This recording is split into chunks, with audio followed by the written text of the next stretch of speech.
अस्सलाम वालेकुम, मैं doctor Ahmad Ejaz, consultant physician and diabetologist. Ramzan की आमद है, तो इस सिलसिले में हमने अपने मरीज़ों के लिए, स्पेशली जो शुगर के मरीज़ हैं, उनके लिए एक नया सिलसिला शुरू किया है जिसका नाम है शुगर के साथ रमज़ान। इसमें हम अपने पेशेंट की हेल्प करेंगे और मरीज़ों को गाइड करेंगे कि कौन से मरीज़ शुगर के साथ अपना रोज़ा रख सकते हैं, कौन से एहतियात के साथ रोज़ा रखें और कौन से ऐसे मरीज़ हैं जिनके लिए शुगर के साथ रोज़ा रखना सख्त नुकसानदेह हो सकता है। तो इसमें हम जो इस्लामिक स्कॉलर हैं उनकी भी हेल्प लेंगे ताकि आपको मेडिकली और इस्लामिक पॉइंट ऑफ व्यू दोनों से आपकी रहनुमाई की जा सके और इस मुतबरक महीने से ज़्यादा फ़ायदा उठाया जा सके। तो वैसे तो हर मरीज़ की ख्वाहिश होती है कि वो रमज़ान मुबारक के इस बाबरकत महीने से ज़्यादा फ़ायदा उठाए और वो रोज़ा रखे, लेकिन इसके साथ साथ हमें इस चीज़ का भी ख्याल रखना है कि अल्लाह ताला ने ऐसे तमाम मरीज़ों के लिए जिनसे उनकी जान को ख़तरा लाक हो सकता है या शदीद नुकसान हो सकता है, उनके लिए रोज़े से इज्तनाब करने का भी हुक्म दिया है। यानी ऐसे मरीज़ अगर रोज़ा नहीं भी रखते हैं तो इस्लाम में भी इसकी इजाज़त है और मेडिकली पॉइंट ऑफ व्यू से भी ये उनके लिए बेहतर है। शुगर के मरीजों को रमज़ान के हवाले से 3 कैटेगरी में तकसीम किया गया है। पहली कैटेगरी ग्रीन कैटेगरी है, दूसरी येलो और तीसरी रेड कैटेगरी है। हम स्टेप बाय स्टेप इन तीनों कैटेगरी के मरीजों की मतलब डिस्कस करेंगे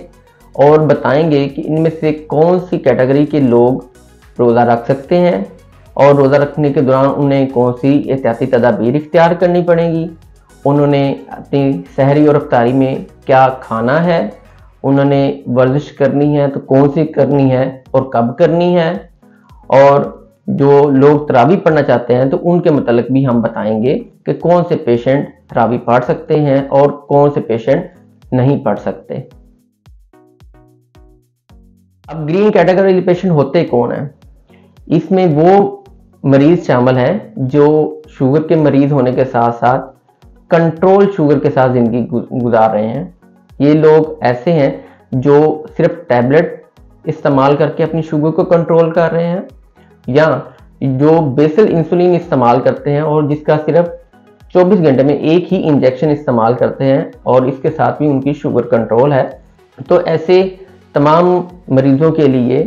इजाज़त है कि वो बाआसानी रमज़ान के रोज़े रख सकते हैं और उनकी बरकत से फ़ायदा उठा सकते हैं।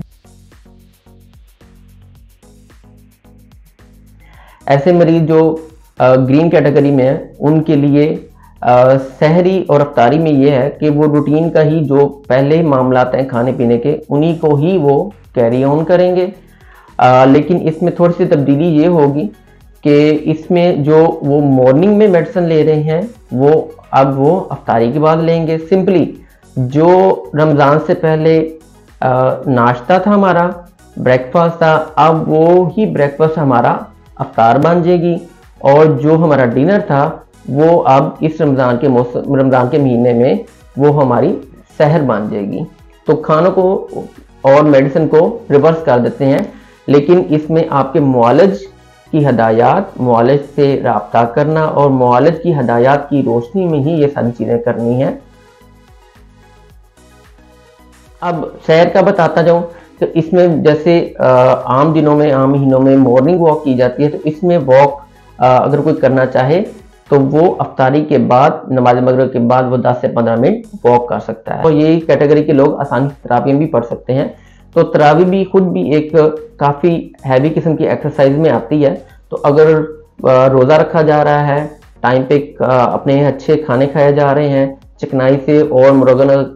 जो अशिया हैं और मीठी अशिया से परहेज किया जा रहा है, जैसे कि आपके मौलवी ने पहले ही आपको बताया हुआ कि क्या क्या चीज़ें आप खा सकते हैं और क्या क्या चीज़ें नहीं खा सकते, और इसके साथ आप तरावी पढ़ रहे हैं तो आपको कोई भी एक्स्ट्रा एक्सरसाइज करने की ज़रूरत नहीं है। लेकिन जो लोग यंग हैं और वो एक्सरसाइज करना चाहते हैं तो उनके लिए बेहतरीन टाइम इफ्तार के बाद है। इसके अलावा मैं बताता चला जाऊँ कि पहले हमारे ये कंसेंसस थे कि जो यंग पेशेंट हैं जिनको टाइप 1 शुगर है, उनके लिए पहले रोज़ा रखने से ममानत थी, लेकिन अब ये कंसेंसस डेवलप हो चुके हैं कि ऐसे मरीज जिनको इंसुलिन पे ही चल रहे हैं, जिनकी यंग एज की डायबिटीज़ है, तो वो अगर इंसुलिन इस्तेमाल कर रहे हैं, उसके साथ उनकी शुगर कंट्रोल है, तो वो भी बआसानी रोज़ा रख सकते हैं।